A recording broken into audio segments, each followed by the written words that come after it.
depending on what you're doing, gardening can be hard.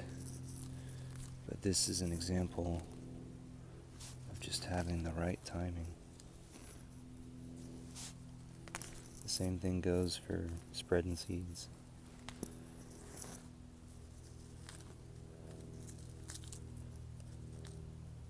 You just have to have the right equation of the size of land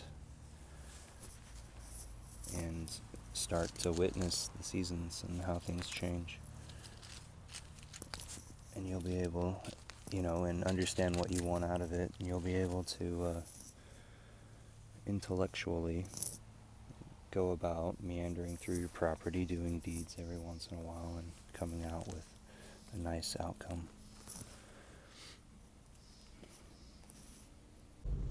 Hey everybody, a friend of mine and I are driving out to a place that I might cover. So it's 19 acres out near College Station, outside of College Station. And this gal from Austin has purchased the property and put her money into it and gotten contractors to come out and do deeds for her. And she's looking at starting a community, kind of an off-grid situation. However, they have all the amenities there. Online, I believe it's satellite. That's why I haven't thought about doing a live stream from there. We're getting gas right now, and I'll introduce you to him here very soon. John, this is Travis. Okay. And I don't mean to be looking all flippant.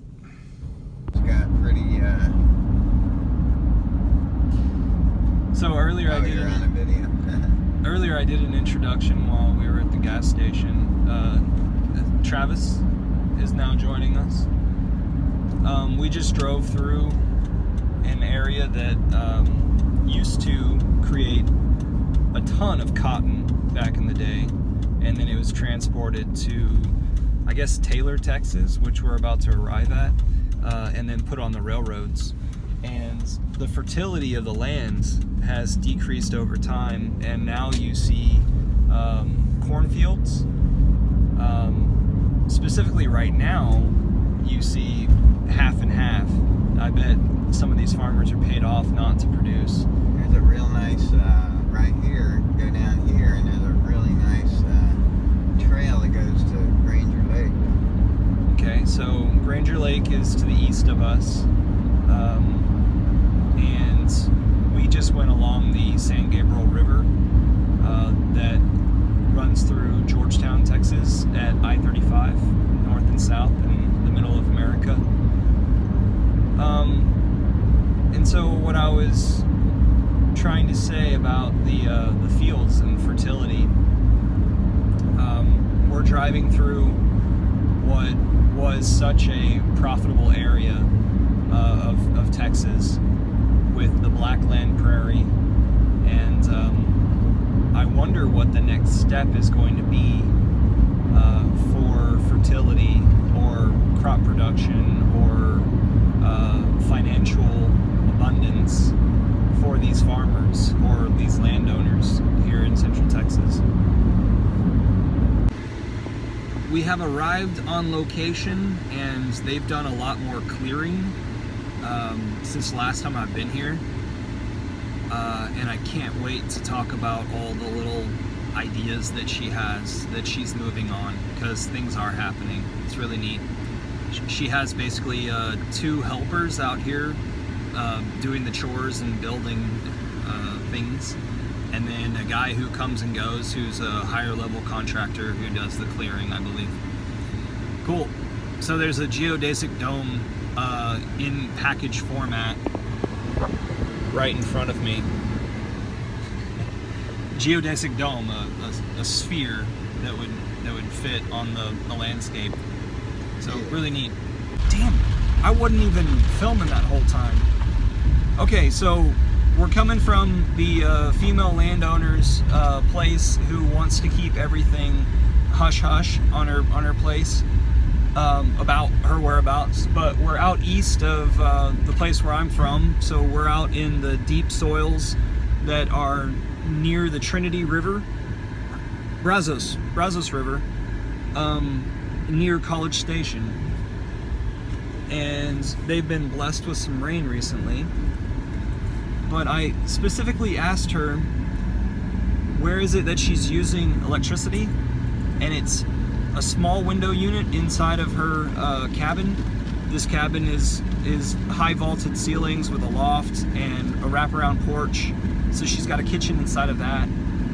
And the other place, there's 3 more places. There's the well house, where she's wanting to have a backup solar situation set up as soon as possible. Then there's this shed metal building, or shed roof metal structure, and underneath it she's built a modern home, a tiny house tucked up underneath it. And then there's also an Airstream trailer that's parked underneath it. And so all of these things are taking electricity right now, and she's paying possibly $100. She said initially she was only paying $50, but she's got chickens, ducks, several dogs. She keeps them in a fenced-in area. This woman's pressing forward. He's really impressed by it, right? Yeah, it's a really neat place. What did you like or take from it? What did you like about it the most? Oh, she's just doing it. She's doing what a lot of people talk about, dream about doing, and she's got it going on. If you got land, the only thing is that you get started. That's it. Doesn't matter how you do it, just as long as you get started. She's got all her basic needs met, so now it's a matter of just making her dreams come true, really, as far as I see it. So, like, this visit, I really paid attention to the way that they function every day, because she's talking about how, like, the very next thing needs to be people need to move out of the cabin so we can make it a communal space. So let's have these tiny homes, these earth-backed structures for people to have right off of the cabin, where you can make that a communal kitchen and living and bathroom. Expand the bathroom there.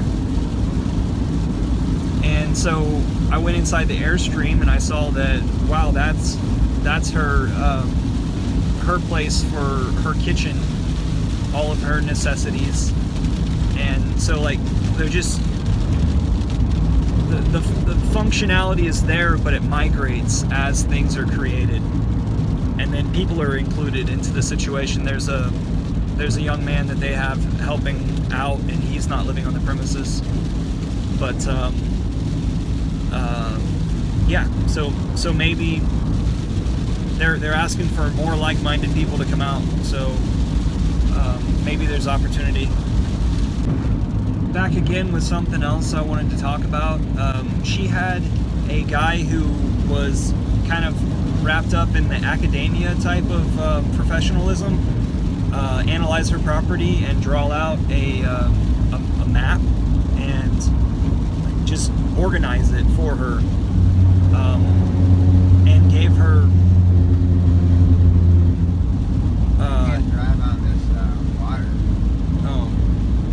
Gave her informational packets, whenever she's met with things in the landscape, how to take care of them,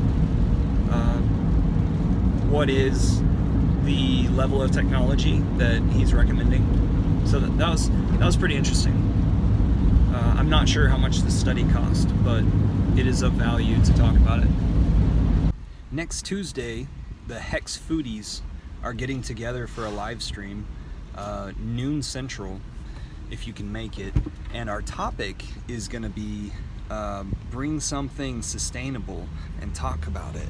So I'd like to be devil's advocate and say that in our current system, natural grocers is sustainable. They recycle their cardboard. They give out their used produce and stuff for composting and animal scraps. And economically, it's feasible, and it can continue to go on for a long time. So what is sustainability? So join us on YouTube, Hex Foodies, in Telegram, Hex Foodies, and on Facebook, Hex Foodies. This is a Crypto Takeover.